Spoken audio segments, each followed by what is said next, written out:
नमस्कार, तुम्ही पाहतात मुंबई वॉच. भाईंदर पश्चिम उत्तन येथील सरकारी जागेवर असलेला बालेशा पीर दर्गा हा वादाचा केंद्रबिंदू ठरला आहे. आमदार गीता जैन यांनी विधानसभेत अर्थसंकल्पीय अधिवेशनात दर्ग्याचा विषय मांडला होता. हिंदू टास्क फोर्सचे संस्थापक व अधिवक्ता खुश खंडेलवाल यांनी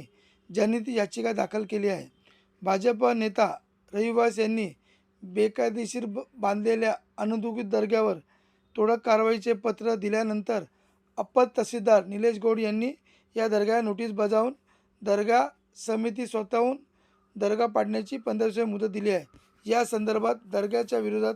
जनहित दाखल करणारे अधिवक्ता खुश खंडेलवाल यांची जाणून घेऊया प्रतिक्रिया. ये दरगाह जिस स्थान पर ये बनाया गया है वो समुद्री तट के पास है, सरकारी जेटी के नज़दीक है और इस मामले में 2011 में भी जो है पूर्व के पुलिस अधीक्षक राजेश कुमार मौर्य जी ने शिकायत की थी कि राष्ट्रीय सुरक्षा के दृष्टिकोण से भी ये दरगाह जो है ये धोखादायक है। दहशतवादी संगठन इस दरगाह में जो है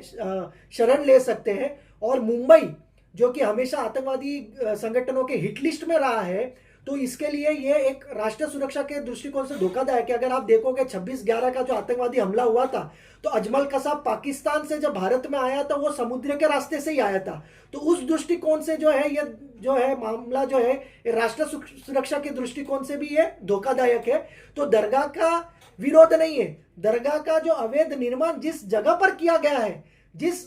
जमीन पर किया गया है और वो जमीन जहां पर स्थित है उसका विरोध है। उत्तन के सरकारी सर्वे नंबर 2 व 37 इस सरकारी जमीन पर बालेशा पीर दरगाह ट्रस्ट द्वारा सरकारी जमीन पर कब्जा कर मैंग्रोव्स को नष्ट कर करीब 70,000 फुट पर जो है कब्जा कर घेराव करके जो है दरगाह का एक अवैध निर्माण किया गया था। इस विषय पर पिछले 2 वर्ष से मैं संघर्ष कर रहा हूँ। अकेला मैं एक व्यक्ति, इसमें मैंने आरटीआई में कई दस्तावेज निकाले, सारे दस्तावेजों को इकट्ठा किया, इसमें अध्ययन किया और फिर जब मेरी जानकारी में आया कि 2022 में जब दरगाह ट्रस्ट ने इसमें उस सरकारी जमीन के 7/12 पर नाम चढ़ाने के लिए अर्जी की थी और उस अर्जी के बाद में जो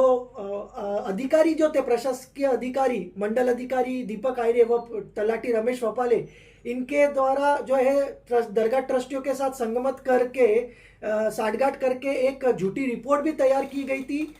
2023 में, जिसमें इस दरगाह को जो कि कुछ ही वर्ष पहले जो अवैध निर्माण किया गया था उसको 1995 के पहले का बताकर इसे रेगुलराइज करने का एक षड्यंत्र जो है एक षड्यंत्रकारी रिपोर्ट तैयार की गई थी। जब मेरी यह जानकारी में आया तब मैंने इसमें अप्रैल 2023 में इसमें मैंने लिखित आपत्ति दर्ज कर और हस्तक्षेप किया, मैंने हस्तक्षेप किया और मेरे द्वारा इसमें हस्तक्षेप करने के बाद पिछले महीने 2 फरवरी 2024 को अपर तहसीलदार कार्यालय ने उनकी अर्जी को खारिज कर दिया।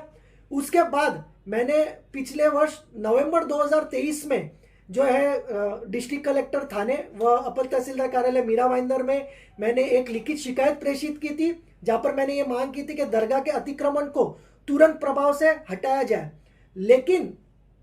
अपर तहसीलदार कार्यालय द्वारा और डिस्ट्रिक्ट कलेक्टर कार्यालय द्वारा इस पर कुछ भी कार्रवाई नहीं की गई। तब मैंने कुछ ही दिन पहले मुंबई उच्च न्यायालय में एक जनहित याचिका दायर की, जिसमें जल्द ही सुनवाई होने वाली है। अब मेरी जानकारी में आया है कि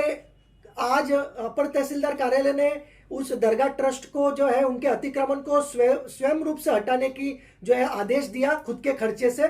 तो मेरा इस मामले में यही कहना है कि जब पिछले